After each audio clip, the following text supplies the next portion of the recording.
David Holt.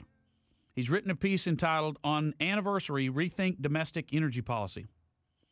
He's the president of the Consumer Energy Alliance.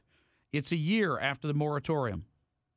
11,500 lost jobs and millions of barrels of oil that we're now importing from terror financing countries. Not because the marketplace caught up and exceeded us, not because they can do it cheaper, they can't, but because this president chose to shut down an industry and keeps his bedroom slipper on the throat of the American energy industry. David Holt, thanks for being our guest. Thank you so much. Good to be here. So your piece that you've written at townhall.com, and we've posted it, it was a year ago today. Catch us up for people that may not work in the oil. You know, we have a lot of listeners that either they or somebody they know works in the oil patch. They own stocks for oil patch companies. And everybody listening, except some of the people in Portlandia, but they don't really listen to this show, uses oil products and uses oil in their cars.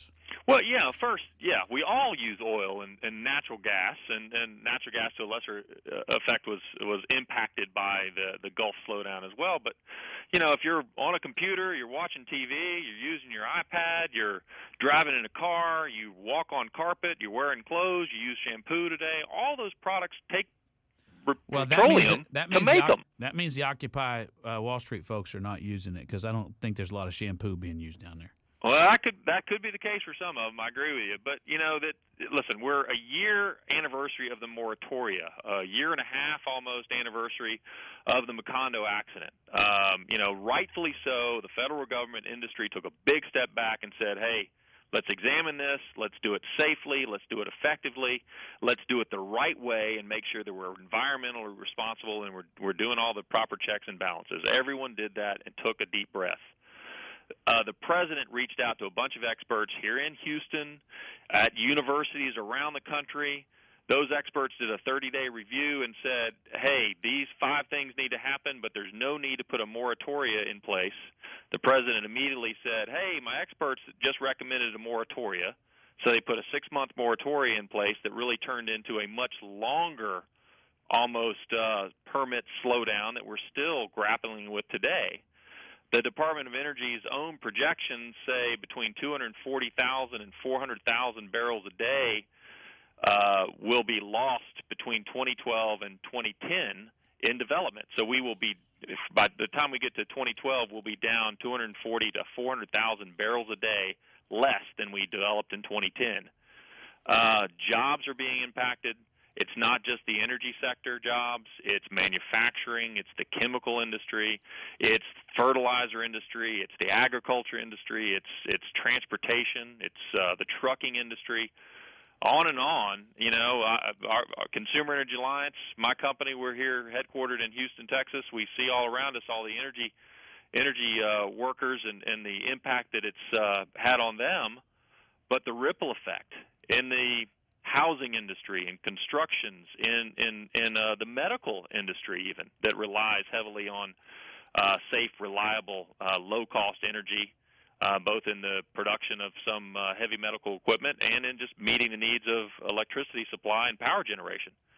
So all this, the ripple effect throughout the economy is pretty profound in a time when we're consistently high unemployment and this country's struggling to get on its feet again.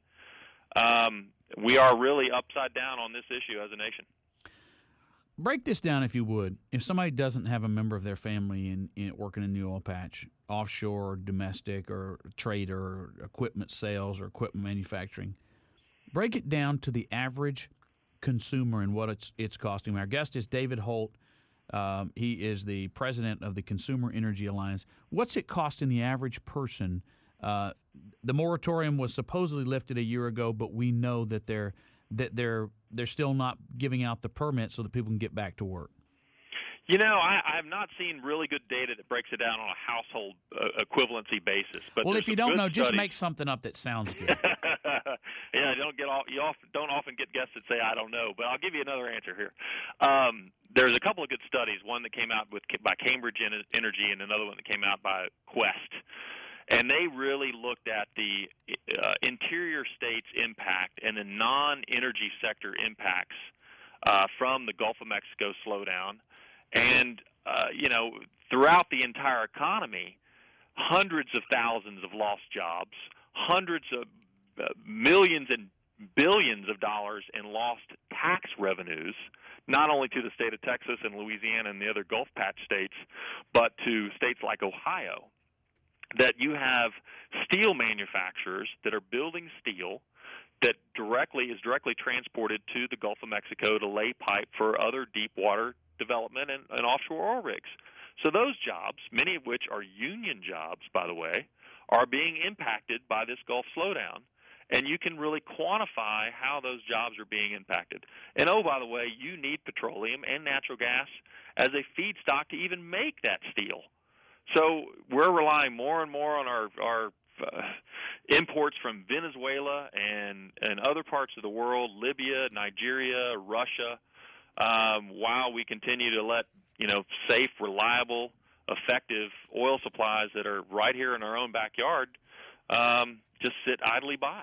Well, let me tell you, as a result of this, I invested $2,500 with a Nigerian that is a prince. His family owns oil reserves, and he only needed $2,500 to get $1 billion worth of oil. I haven't been paid back yet, but I'm planning on the come. Well, Michael, you keep waiting. I think I got the same email, and Okay.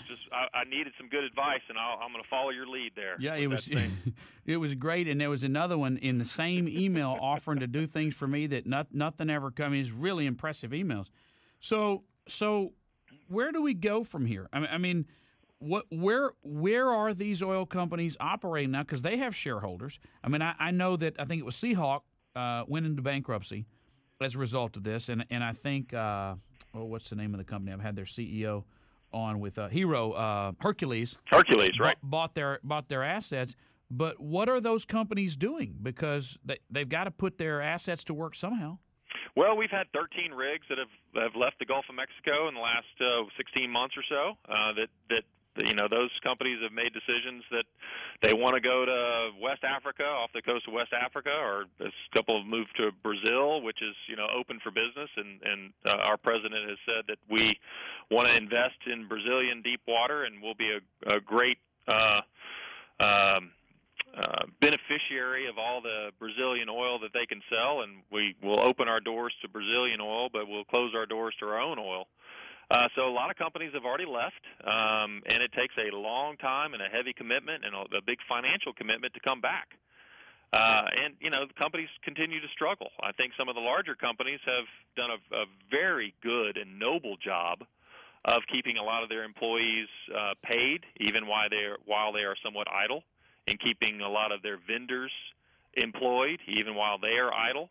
And you're starting now, Michael, to see a trend where the pace of permitting might be picking up. There's hints that it might be picking up. Well, at some point, he's got to undo what he's done, so that there can at least appear to be some economic activity.